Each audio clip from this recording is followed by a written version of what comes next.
In a world where hustle culture collides with wellness mornings and workplace demands keep evolving, how do we stay sharp without burning out? How do we navigate the endless stream of wellness trends while actually getting results? This is the Work and Wellness Podcast, and I'm your host, Ange Davies. Drawing from my own journey of wins, stumbles, and honest revelations, I'll be bringing you raw, unfiltered conversations with experts and inspiring guests who've been there, lived it, and found a better way. Together, we'll cut through the noise and workshop what it really means to be well in today's workplace. No more choosing between success and sanity. No more sacrificing health for achievement. Whether you're struggling with burnout, searching for purpose, or simply ready to work smarter, not harder, you're in the right place. This is real talk about real solutions for real people. Let's get into it.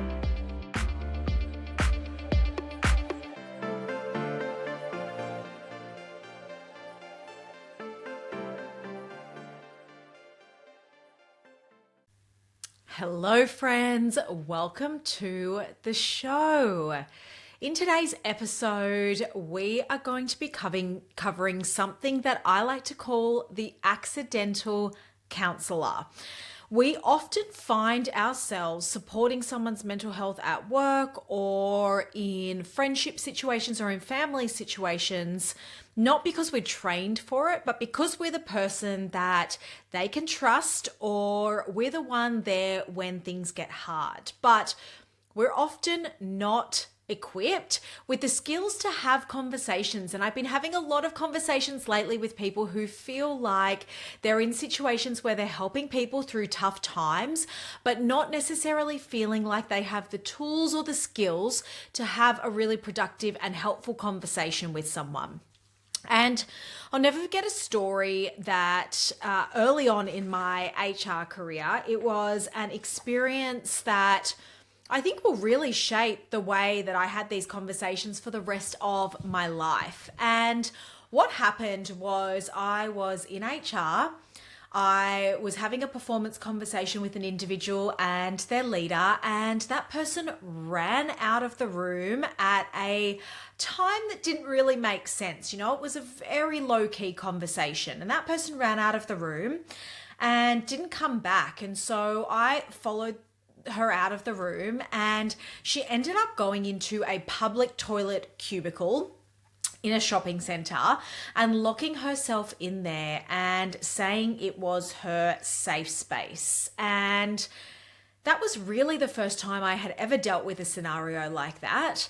And it was really confronting. And in all honesty, I did not have the skills or training or education at that time to have a productive conversation. So I found myself on my hands and knees in a public toilet trying to coax out this person who was saying that that toilet cubicle was her safe space.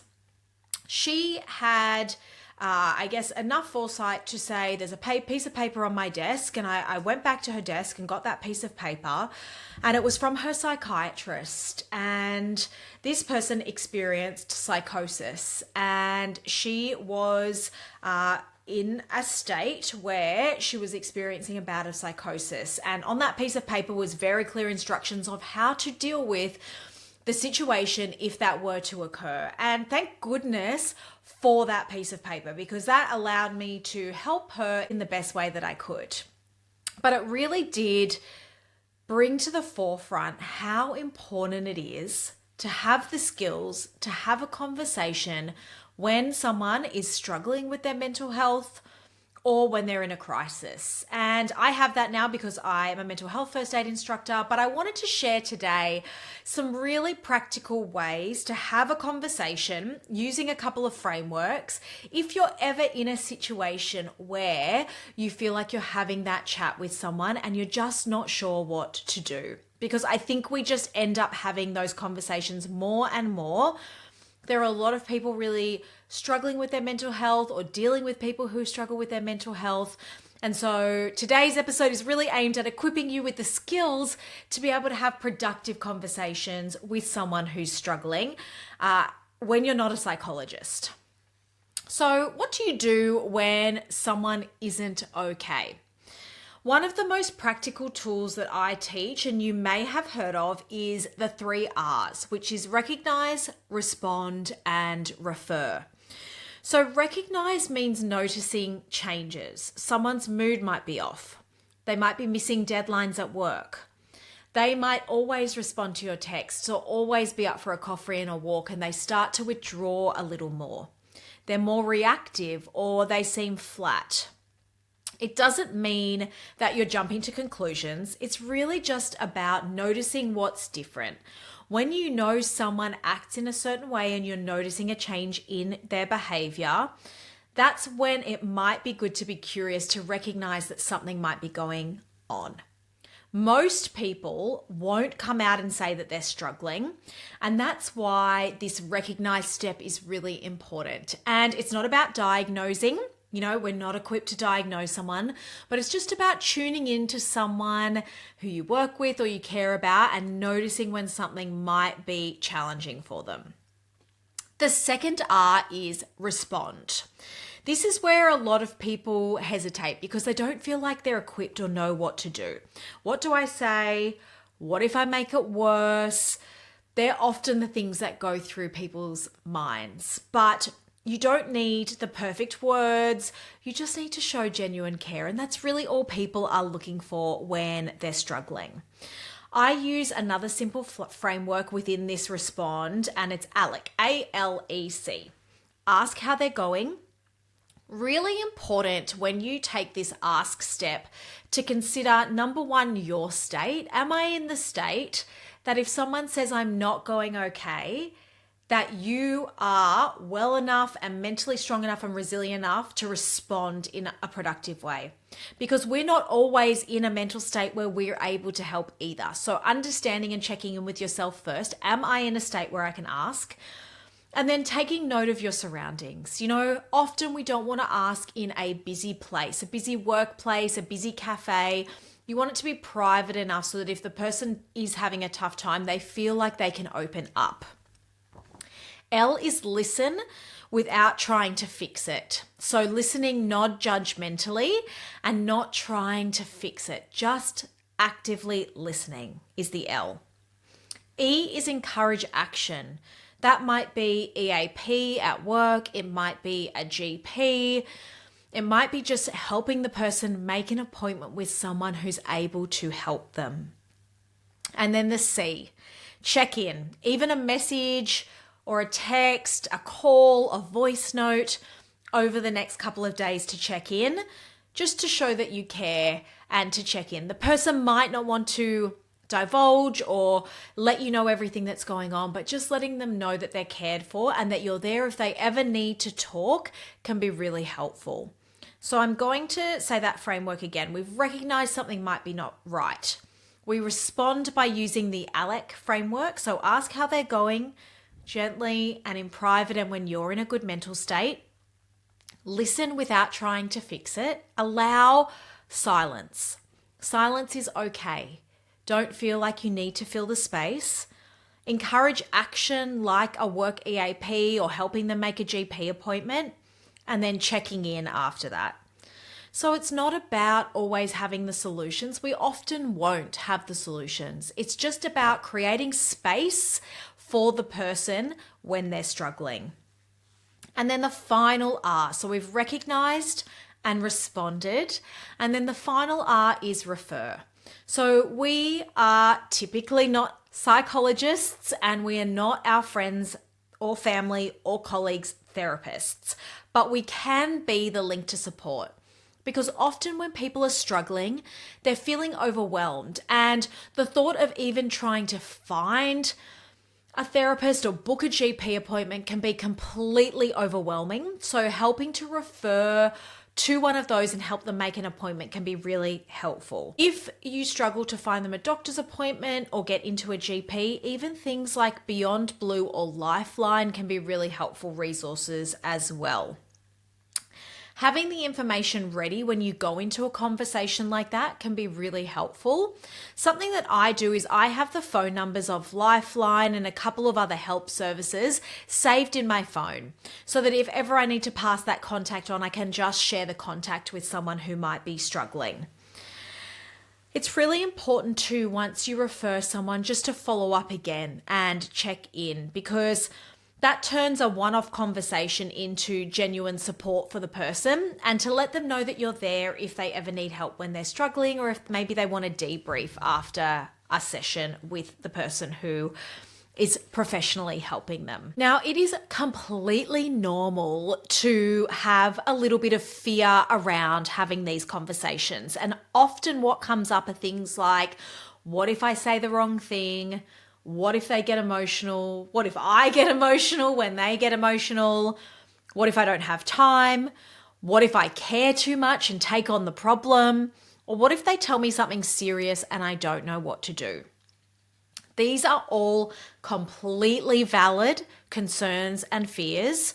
And I want to be really clear when I say you don't need to do it perfectly. It's really just about showing up. You don't need to hold someone's pain.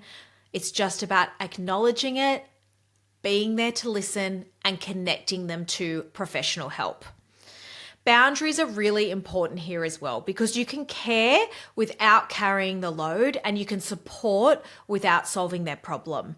And that's really what we're asking for here, is just care and support, but you don't have to solve the problem. We're often not equipped to solve the problem, and you don't have to have all of the answers. Sometimes people really just want someone to open the door to a conversation. If you found yourself in situations like this where either you're afraid to start the conversation or you've gotten into a conversation and you're not sure what to do, you are absolutely not alone. Being the accidental counsellor is a role that many of us are exposed to and step into. And when we're prepared, even just a little, we can turn those moments into something really meaningful. So it's all about that recognized point. As soon as you've recognized, think about how you're going to respond with the ALEC framework. Just a reminder, that is ask, listen, encourage action, and check in.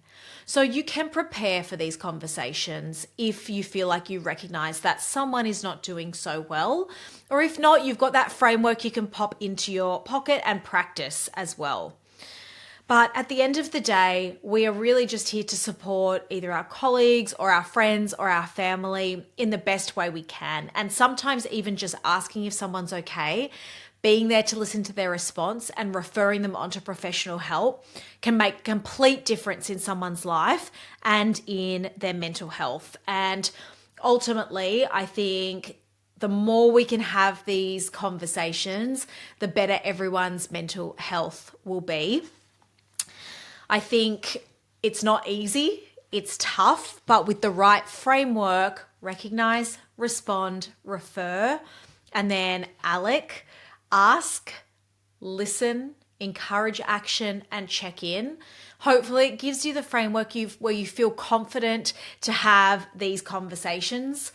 If you want to take it deeper and understand a little bit more about mental health, there is also courses like Mental Health First Aid. I teach Mental Health First Aid both in person and online, and it's a really comprehensive course that covers mental illnesses, but also a really great framework on how to have difficult conversations and to help someone in a crisis as well. But hopefully that has helped today for anyone who has someone in their life where they know they need to have a conversation like this. I'm sure many of us in our lives will have to have conversations like this, and I hope that those frameworks can help.